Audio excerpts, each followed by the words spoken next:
So hello everyone, start કર્યું છે આજે ભાભીના ઘરે ભીંડાનું શાક. તો કોણ આવી રીતે સમારે છે મને કહેજો. આવી રીતે પીસ કરે છે.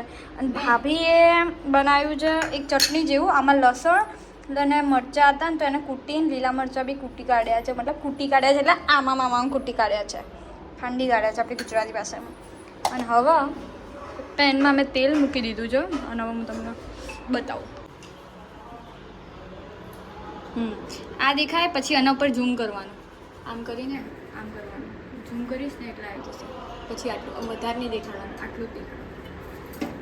સો 1 ચમચી જેટલું તેલ. સોરી, આવી રીતે થોડી વાર બહાર બી નીકળી જાય કોક વખત મારે. તો જરીક જ તેલ નાખ્યું. તેલ તો પેલું એ થઈ જશે.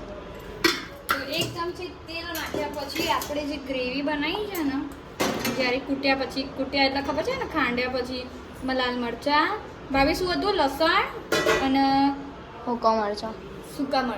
સૂકા મરચાં બી છે, જોઈ લો પ્યુરી. તો એને છે ને થોડું તેલ ગરમ થઈ જાય ને. ભાભી તમે રઈમાં બનાવો છો જીરામાં? રઈના નંગ તો અમે બી જીરામાં જ બનાવીએ છીએ. તો ભીંડાનું શાક છે ને અમે લસણ, તો અમે છે ને થોડું તેલ આવી રીતે ગરમ આવે ને એટલે ચેક કરવાનું. પછી એમાં જરીક નાખવાનું જીરું. જુઓ ગરમ થઈ ગયું છે તેલ, એટલે ફેરથી થોડું જીરું નાખી દેવાનું. અડધી ચમચી જેટલું જીરું નાખવાનું. એકદમ મસ્ત એ ગરમ થઈ જાય ને એટલે આની આટલી 1 સ્પૂન જેટલી નાખી દેવાની ચટણી. એને ગરમ થઈ જવાનું.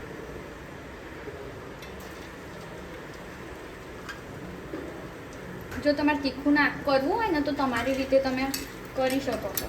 તો તમે આ ઝૂમ કરીને બતાવજો જરા કે આ તેલમાં કેવી રીતે એને ફ્રાય થવા મૂકી દીધું. તમે જુઓ એકદમ મસ્ત તેલમાં સંતળાઈ ગયો છે. પછી આમાં આ જેવું નાખશો ને તમને સ્મેલ બહુ સરસ આવશે. કટ હવે જે આપણે ભીંડા મૂક્યા છે ને એને બહુ સરસ રીતે આપણે નાખી દેવાના આવી રીતે. ઓકે, હું છું ને ભીંડામાં કદી ચમચો યુઝ નહીં કરતી, કેમ કે એના જે બીજ હોય ને એ બહાર નીકળી જાય. તો એના પહેલાં એના છે ને, પણ આપણે શું વધારે ક્વોન્ટિટીમાં હોય તો ચમચો યુઝ કરવો જોઈએ, અને સ્મોલ ક્વોન્ટિટીમાં હોય તો નહીં કરીએ તો ચાલે. તો હાલ તો એટલું બધું થોડું સ્મોલ ક્વોન્ટિટી જ છે. એને એકવાર ખાલી આપણે થોડું તેલમાં આમ કર્યા પછી છે ને, અને આ ચમચો આવી રીતે અથડાવું એ સારું નહીં, એટલે હું એ બી નહીં કરતી. સો ભાભીએ મને આપી દીધું છે મસાલાનું ઠામ. ભાભી મીઠું નથી આપી તમે. તો એના પછી આપણે જરીક લાલ મરચું અને હળદર નાખી દઈશું. પહેલાં છે ને આમ તો મીઠું ન ખાય, હું મીઠું નાખ્યું છું. લાલ મરચું જરીક કેમ નાખ્યું છે, કેમ કે આપણે છે ને ઓલરેડી રેડ મરચાંની ચટણી નાખી છે. તો બી તમે તમારા સ્વાદ પ્રમાણે મસાલા કરજો. જેમ કે મને તીખું ભાવતું હોય તો હું તીખું બનાવું, તમને મોળું ભાવતું હોય તો તમે મોળું બનાવો. તો ધાણા જીરું, હળદર બધું જ મસ્ત નાખી દીધું. જુઓ, નાખ્યા પછી મીઠું. હવે આપણે થોડુંક સોલ્ટ નાખી દઈશું.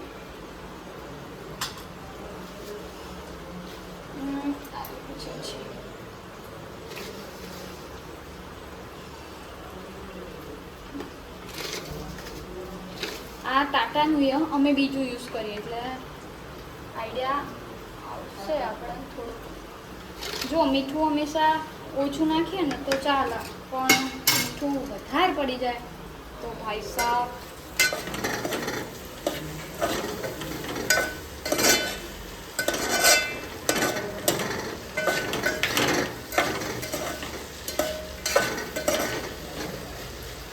જુઓ.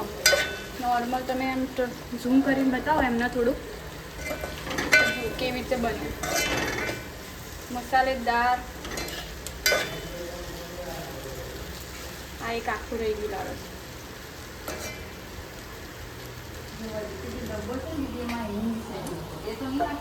નહીં નાખ્યું.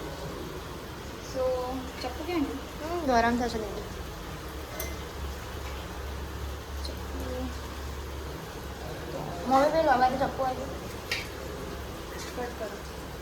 સો ફાઇનલી જુઓ, આ જે ભીંડાનું શાક છે ને એમાં તમે છાશ નાખશો તો બી બહુ જ મસ્ત લાગશે. આમાં હું અલગ અલગ ટાઈપના ભીંડાનું શાક બનાવું છું, પણ ધીસ ઇઝ માય ફેવરેટ. તો હું ભાભીના ઘરે આવીને આજે સ્પેશિયલી મસાલેદાર ભીંડાનું શાક બનાવ્યું છું.